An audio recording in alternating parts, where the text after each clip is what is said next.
Hi guys! Ayan, kung makikita nyo, dito tayo ngayon sa Kai-Tak. So, ikot-ikotin muna natin guys para makita natin ang kabuoang view ng Kai-Tak. O, diba? Ang daming mga tao rito kasi Sunday ngayon. So, it's a family day. Kaya lahat nasa galaan.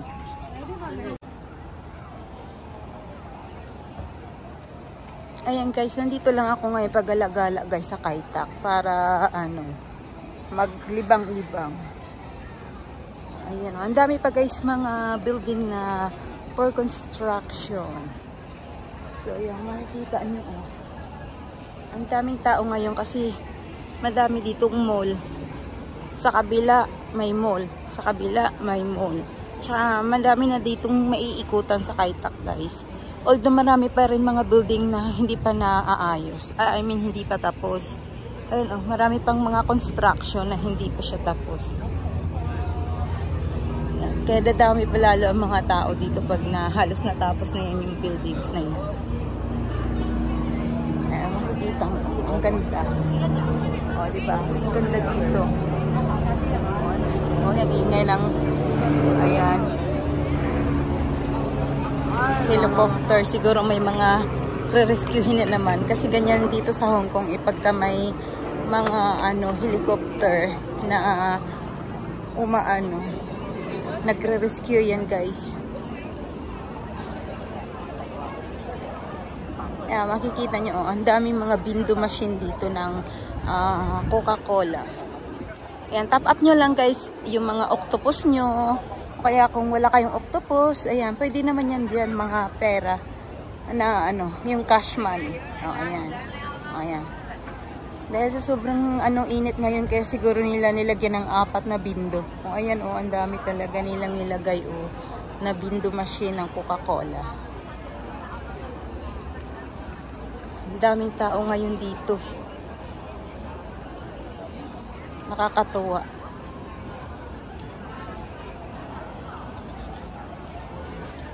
Nandito tayo guys sa sa may water dito, parang sa swimming pool area. Pero hindi na pwede mag-swimming dyan guys, bawal.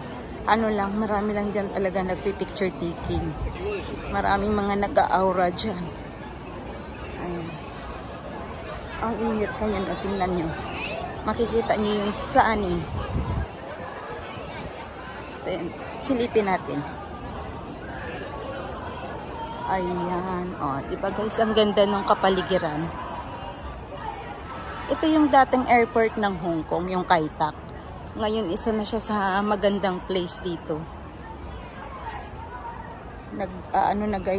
Naglalakihan na mga buildings. Tsaka sports arena, Kai-Tak Sports Arena. Ayan. Yung sinasabi ko, ayan guys, na pwede kayong mag-picture taking. Ang daming mga pautot-utot dyan na maraming napipicture dito, nagpo-photoshoot. Ayan, nakita nyo. O, diba? Ang ganda nga naman talaga. Sulit na sulit yung pamamasyal mo dito, guys. Kasi, hindi ka talaga maboboard. Mag-aura-aura ka lang kung gusto mo magdala ng mga dress. Pwede. Dito ka mag-picture taking. Dito ka tumambay. Marami ditong tambayan. Hindi ka rito maboboard. Ayan, tambay lang ng tambay. O, ayan o. Mga nagpo-photoshoot din. Photoshoot lang.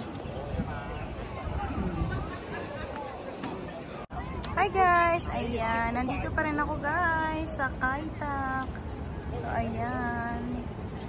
Palubog na yung araw. Ayan yung mga hindi pa tapos guys. Na building na until now kino-construct pa. So, hindi pa tapos yan. Ang daming mga aso dito guys. Mga naglalakihang aso. Ayan, dugi-dugi.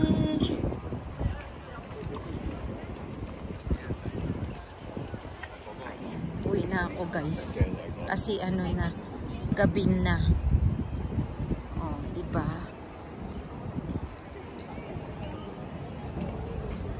Ikot-ikotin ko na lang to, tapos uwi na ako. O, diba guys, ang ganda dito Makikita nyo ang ganda. Ayan. Oh, ayan. Oh, ang ganda siya. Oh, di ba?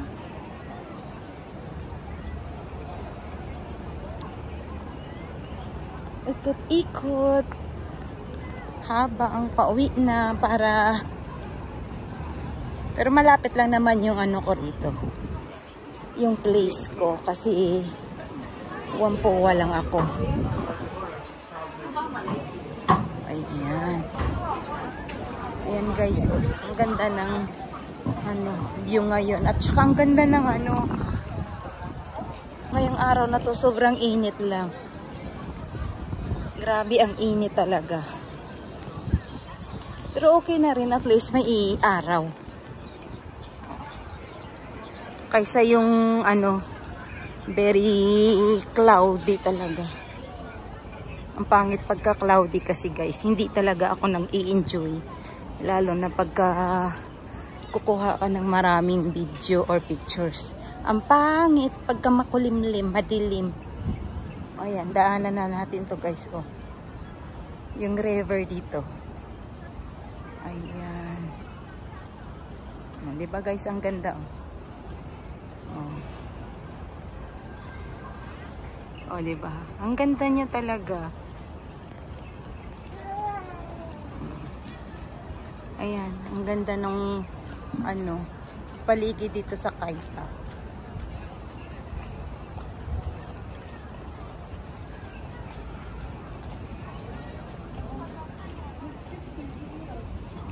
Diba?